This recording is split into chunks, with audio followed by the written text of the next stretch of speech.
Assalamu alaikum. Please subscribe our channel and press the bell icon for further videos. السلام علیکم ورحمۃ اللہ وبرکاتہ۔ ان الحمد للہ والصلاة والسلام علی رسول اللہ، اما بعد۔ میرے بھائیوں، دوستوں اور بزرگوں، ماہ رمضان اور شوال، ان دو مہینوں کے دوران میری مراد مئی 2020 اور اس سے پیچھے اپریل 2020 عید شوال کے بعد تک اہل السنہ کا بہت سارا سرمایہ، خصوصاً اہل الحدیث کا بہت بڑا سرمایہ علماء کی شکل میں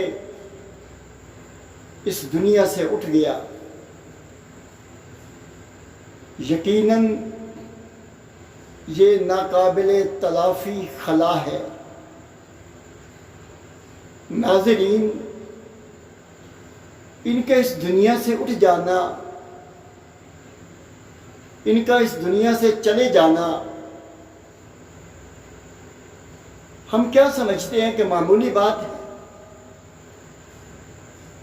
آخر حقیقت کیا ہے کہ چند دنوں میں 10 15 20 دنوں کے اندر 12-13 بہت بڑے اساتین علم کے پہاڑ، میری مراد حضرت شیخ الحدیث، شیخ القرآن عبدالرشید راشد ہزاروی صاحب، مولانا عبدالحمید ہزاروی صاحب شیخ الحدیث، اسی طرح مولانا انعام الحق صاحب، اسی طرح مولانا محمد یونس بٹ صاحب، پروفیسر ثناء اللہ خان صاحب، پروفیسر عبدالرحمن لدھیانوی صاحب، ڈی جی خان سے مولانا عطاء اللہ ڈیروی صاحب، مولانا رحمت اللہ ربانی صاحب، اسی طرح جامعہ ابی بکر سے نحو کے ماہر استاد نحوی صاحب، اور قرات و تجوید کے میدان میں امام کا درجہ رکھنے والے استاد الاساتذہ قاری محمد یحییٰ رسول نگری صاحب، اسی طرح مولانا عتیق جہلمی صاحب، اسی طرح مولانا ابو یحییٰ زکریا صاحب، جو احادیث کی بڑی بڑی کتابوں کے مترجم، بہت علمی کتابوں کے مصنف، یکے بعد دیگرے لگاتار دنیا سے رخصت ہو گئے، موت کا جام پی کے چلے گئے۔ اس میں حقیقت کیا ہے؟ آئیے میں آپ کے سامنے رسول اللہ صلی اللہ علیہ وسلم کے فرمان کی روشنی میں اس حقیقت کو واضح کرتا ہوں۔ رسول اللہ صلی اللہ علیہ وسلم نے ارشاد فرمایا، ان اللہ یقبض العلم بقبض العلماء، اللہ رب العزت اس علم کو اٹھا لے گا، اس علم کو بندوں میں سے اٹھا لے گا۔ اس علم کو، کون سا علم؟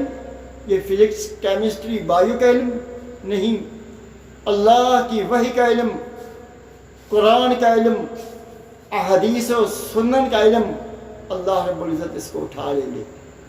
فرمایا کیسے اٹھائیں گے؟ بقبض العلماء، علماء کو اٹھا لیں گے، علماء اٹھا لیے جائیں گے، علم ان کے ساتھ چلا جائے گا۔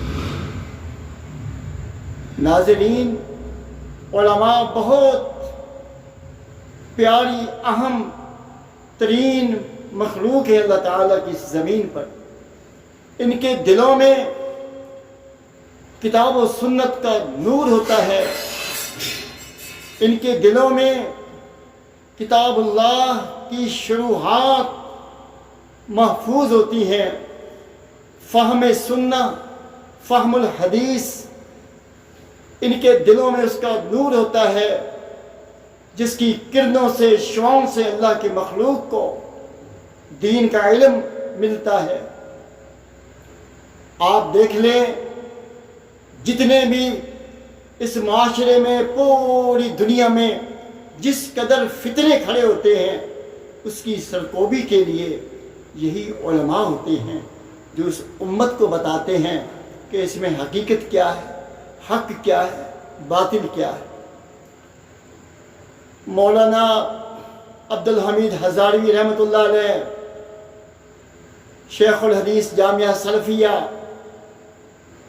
بخاری کے خلاف اٹھنے والی، صحیح بخاری کے خلاف اٹھنے والی آوازوں کو، ان آوازوں کی سرکوبی کی، بخاری شریف کی احادیث پر انگلیاں کھڑی کرنے والوں کی خوب خبر لی۔ اسی طرح مولانا شیخ الحدیث، شیخ القرآن عبدالرشید راشد ہزاروی رحمۃ اللہ علیہ نے فہم قرآن میں اپنے علمی جواہر پارے تقسیم کیے لوگوں کے اندر۔ ہزاروں طلباء ان بزرگوں سے حدیث کا علم حاصل کرتے رہے، قرآن کا علم حاصل کرتے رہے۔ ہزاروں قاری مولانا یحییٰ رسول نگری سے مستفید ہوئے۔ اسی طرح مولانا یونس بخش صاحب بہت بڑی شخصیت، للہیت کے مرکز، للہیت کا خزانہ تھے۔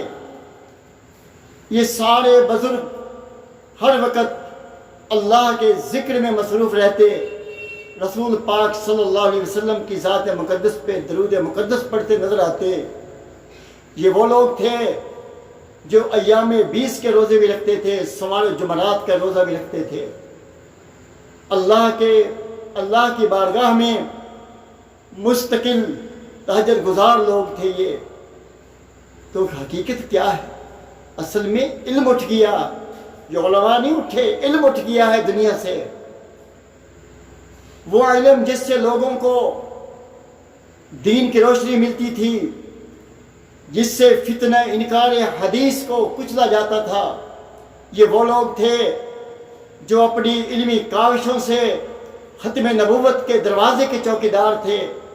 یہ وہ لوگ تھے جو صحابہ کرام کی ناموس و عفت کے لیے قرآن و حدیث کے دلائل عوام میں پھیلایا کرتے تھے۔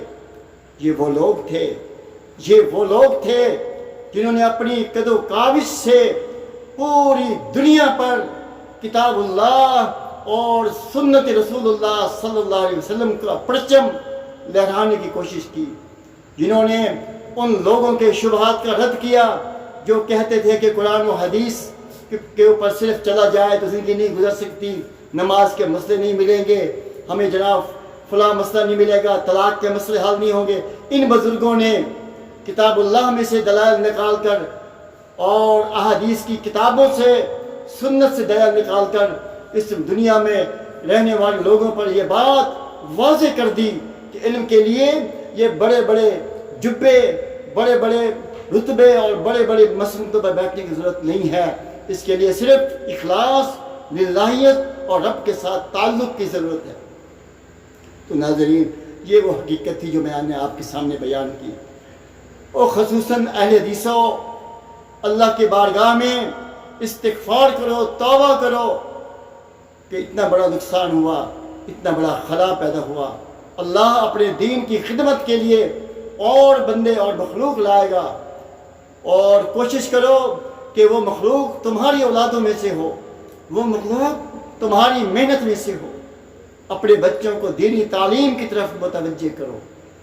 اور رسول اللہ صلی اللہ علیہ وسلم نے فرمایا کہ پہلے صالحین چلے جائیں گے، صالحین دنیا سے رخصت ہو جائیں گے، پھر باقی جو بچیں گے ویسے چھان برا ہوگا، اللہ کو ان کی کوئی پرواہ نہیں ہوگی۔ اپنے اندر اخلاص پیدا کریں اور اپنی دعاؤں میں ان بزرگوں کے لیے مغفرت کی دعائیں کرتے رہا کریں کہ اللہ تعالیٰ ان بزرگوں کی بشری کوتاہیوں کو معاف فرما کر ان کو جنت الفردوس میں اعلیٰ مقام عطا فرمائے۔ اللہ تعالیٰ ان لوگوں کے درجات بلند فرمائے۔ اور پھر ابھی آخر میں مولانا محمد یعقوب قصوری صاحب، ان کی بھی بڑی خدمات ہیں، لاہور کے مراکز کے لیے بڑا کام کیا انہوں نے۔ اللہ تعالیٰ ان کی خدمات کو، کاوشوں کو بھی قبول و مقبول فرمائے۔ وآخر دعوانا ان الحمد للہ رب العالمین۔